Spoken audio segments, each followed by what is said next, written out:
Twisted Intentions, scene 1, take 1.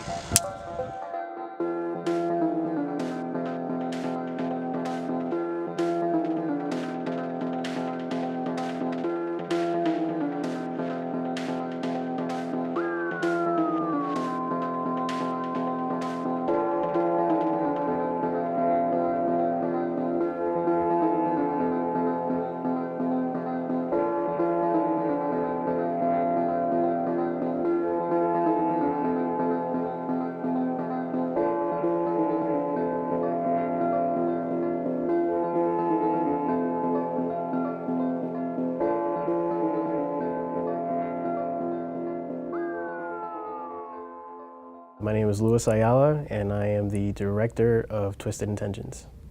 I was pretty much managing everything that was going on set. My name is Briggs. I'm the producer and audio engineer of Twisted Intentions. I actually scheduled and booked the auditions, helped find locations with my co-producer. My name is Abel Villalobos, and I was a writer for this production, and I was also co-producer with Brent. There was a lot of paperwork, a lot of prep work to do for the actual production. So I was taking care of the craft services, which is the food on set. I was running around getting props, making sure all the props were there each day. My name is Bratton, and on this film I was responsible for all of the equipment. I did key gripping and producing. I'm Matt Madoni. I was director of photography and editor and colorist. I was the one that kind of did a lot of the shots and the shooting. We chose, as a company, we chose our name to be Full Color Pictures, which we actually had to go down to the Dallas County to get a DBA, which is doing business as. We had to do a search in the database to make sure that the name wasn't taken. Social Security number ain't over here. When we first went down to Dallas to get it done, they accidentally signed us up for the wrong thing. We still owned our company name, but they gave us the wrong styled company, so we got to go all the way back down to Dallas, all the way back to downtown, and do it again. Why do you have to get it again? Because the person was stupid. So we had to come back again? Yeah, the clerk was dumb. So the way it works is the five of us vote on a script that we want to see done, and of course, we all voted for our own, but Bob didn't choose a script, so he was a swing vote. And we were like, all right, we're going to do Lewis's. It was pretty set, but Lewis and Bob went to lunch, and they came back, and Bob revealed that he hadn't read Twisted, which was Abel's script. So we decided to re-vote because the first vote wasn't exactly fair because, you know, he hadn't read all the scripts. In the re-vote, it was a tie between mine and Abel's script. So we had a third vote, and then it ended up being Abel's script. Can we do another vote? No, just joking. No! And then we had to vote for a director, and Lewis was chosen for a director. It pretty much pushes us now into thinking that we were just going to start shooting, and it was far from what we thought. And so we started making a schedule of how long do you think it'll take us to do this? How long do you think before we'll have a final draft on the script? How long do you think we're going to need for casting and shooting and then post-production, audio, editing? It was very interesting because we didn't know who was going to come through that door, and I know that there were a lot of people that canceled trying to come in to audition. Either they couldn't make it or they didn't show up. Luckily for the main characters in the story, we got a lot of hits. Thanks to Brent, he's the one who got all of the casting info out there on Facebook and Craigslist, and he went to a couple of agencies and found some very good talent. Paul, what happened? Paul, I swear to God, Paul, if you don't tell me what happened to my wife... She was kidnapped, Mike.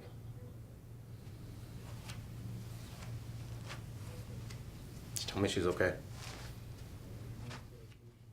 Just tell me she's okay! I'll keep quiet until you get the money, and then I'll step back in. Where the fuck are we supposed to get $250,000? I have an idea. You know that money that we seized from that drug bust last month? Paul, just hear me out. That money is just sitting there in evidence until the case goes to trial. We'll have it back before anyone even misses it. No.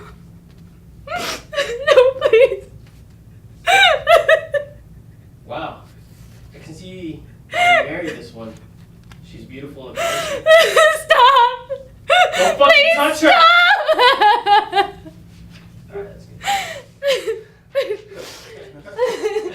Alright, that's good. My eyes are watering over here. Well, that's good. Oh, here. I know, I was in the car crying and then I got lost. I was like, oh great, there goes my inner objects. I really like. You will what, Michael? What will you do? Huh? Huh, Michael? What will you do? No, please. Wow! I can see why you married this one. She's beautiful and feisty. Do you have any information on the license plate for either car? I have someone running the plates for the woman's vehicle, but unfortunately the kidnapper didn't have any plates. When you have people like Cynthia or Robb or Eric or even David, read and immediately just tell you, well, this is what you're looking for indirectly, then I knew immediately that that's what I wanted to do, is pick them for this movie. Maybe you could even tell us right now if you think that that's, out of your range.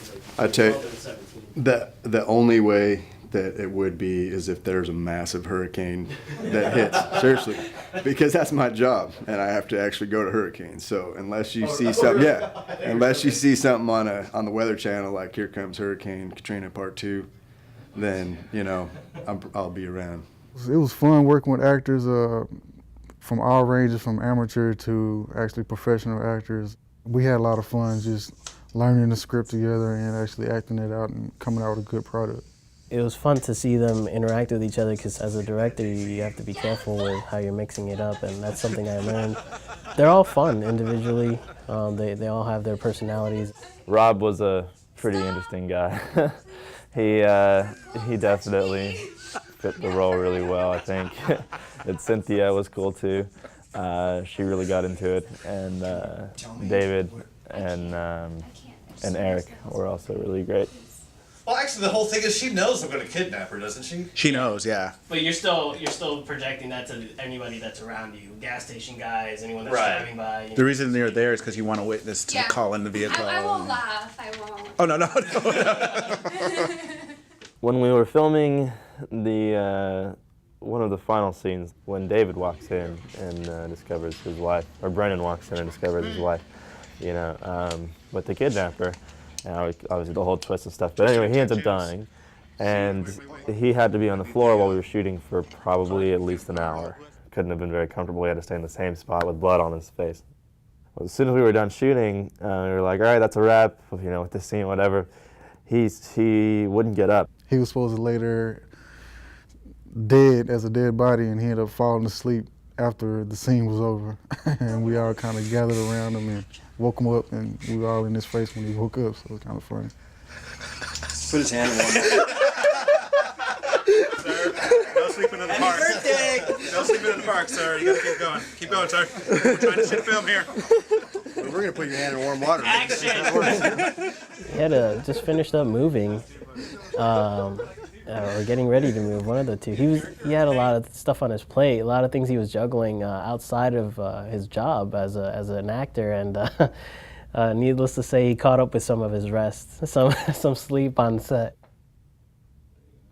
Location was kind of a difficult thing to get done and taken care of. I had to find another location for the police station. On the day of shooting our hillside scene, I found that location like 2 days before we had to shoot there. And actually, when we found one of the locations, which was the gas station scene, it was kind of difficult to shoot there due to a lot of incoming traffic.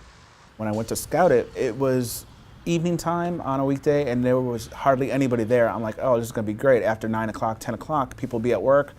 Nobody will be in our way. It's kind of out of the way. And then lunchtime came, and there was a restaurant attached to the gas station, and everybody was pulling in, pulling out. There was people always, and it was really hard to get the continuity because of cars in the background that would end up moving, and it was really loud, and it was hard to get audio, and it was just a really that was probably the most difficult shoot, I think, and it was the first one we did too. I'm amazed we got everything in one go. I really thought we were going to have to go back, but we did very well with our time management. I mean, we went over by I think it was an hour and a half, but our actors didn't mind. They just stuck with us and helped us get it done. I woke up early that day because I was determined to get to the gas station on time and not let everybody down. And I was blasting some music, and I was super excited, getting myself pumped up, and I got into a car wreck. Of all days to get into a car wreck. And I ended up having to get a rental car, and I think call time was like 10:30 that morning. We were supposed to meet at school at like 8:30 to get the equipment, but I didn't get there until like noon, and I felt so bad. To be honest, the easiest had to be the hillside if we had not waited for a while. Because it was, as soon as we had everything that we needed from like blood and makeup and everything, it was just a very fast scene to be shot. It took a while to get ready to shoot, but once we did shoot, it was really nice. We pretty much all knew exactly what we wanted, and the actual shooting only probably took 30 minutes. It was pretty nice. I think my personal filming style really came out.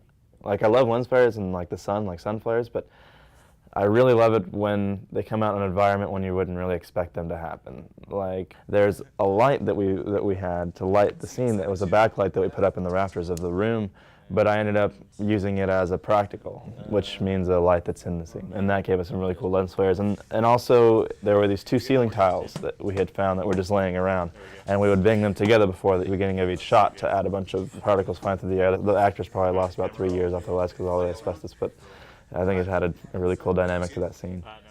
Bob came up with a really cool bag trick with the blood pouring from Cynthia's stomach. Love doing that blood work. That's one of my favorite things, and I was so pleased with how that came out because I was so worried because, number one, I forgot the blood at home that day, so I had to go out and buy new blood. Number two, I forgot my pouch at home that day, so I didn't even have my squib for it to actually go off. So we had to do it old-fashioned, which is where you take a plastic bag, you cut a single hole in one side of it, tape the hole up, fill it with blood, and then the actor actually rip it open. All of the taser and guns were added afterward. We actually shot the taser against a black background to isolate the taser itself, so it's not like sparks that were created, that it's actually from the taser that we shot. We just didn't want to, endanger the actors or anything. Abel was able to grab the money and cash them in for singles, and that's another little effect that we got there is we made it look like we had stacks of hundreds, but they were only just singles. So there was just, 100 here, maybe 100 there. We made it look like we got tons and tons of money, but we realistically didn't, and that was from our budget. The only disasters we had was when Bob kept hurting himself on the set. That's about the only thing I can say that was a disaster. I injured myself more times than I would care to count on this film. Stepped on a big piece of glass, tripped over and knocked my head, got enough bruises and scrapes and cuts to cover me for a lifetime. I dropped my phone. We had a taser, obviously, in the film. I remember, Bob, you're going to tase yourself. No, I'm not. No, I'm not. And he buzzed it, and then as soon as he put it down, he touched it and shocked himself because it was still live. Don't walk up behind somebody when a taser's going off. Now I know. What? I'm shaking, really. I really hope we could find this footage because I can't find it. I don't know what happened to it. We were using a school's camera with one of Lewis's lenses. So the camera was on the ground, and the gun, it was like right here, and the gun was supposed to come right next to the camera, but Robb accidentally kicked it really hard right at the camera, which ended up splitting Lewis's lens like in half, which is terrible because it's a really nice lens. It's not super expensive, thankfully, but we got to find that footage. The most difficult part of shooting a short film was keeping it short. That was the hardest part to me, and because actually to me it's like when you're trying to tell a short story, you want to tell more. You want to elaborate on certain parts, but you really can't because you don't have that time to do it. We are mimicking what the industry is about through something short of like less than 11 weeks. And that's all we had was less than 11 weeks to put, this together and, show the audience like, hey, this is our idea, this is what we're going for, and we're not just trying to give you like some little silly short film, that this is an idea that we want to pursue and push forward. What I'm most proud of on this production is actually how much our group has stayed together. I've heard so many other things and I've seen so many other classes fall apart due to petty squabbles and nonsense, and we held together. We stuck through it and we did great. We've put out something that I believe we can all be proud of. I believe that we are a class that actually can accomplish the most from what I've seen of my experiences being at Media Tech. I believe that we have one of the best movies that came out of here, and I'm happy to have a chance to produce and actually be a part of it. The trailer is really good. Pretty proud of it. I didn't have much to do with it, but it looks pretty good. Lewis did a good job on it. And the poster came out way better than I was expecting. I mean, it's for sure the best one that's ever come out of Media Tech without question. So that was Abel mostly, and Lewis designed too, so they did a good job on it. I am proud of the crew. We had a lot of ups and downs, but we all still came together to do this. This is a crew that I've been working with now for a year, and I think that I couldn't be more proud to work with these guys.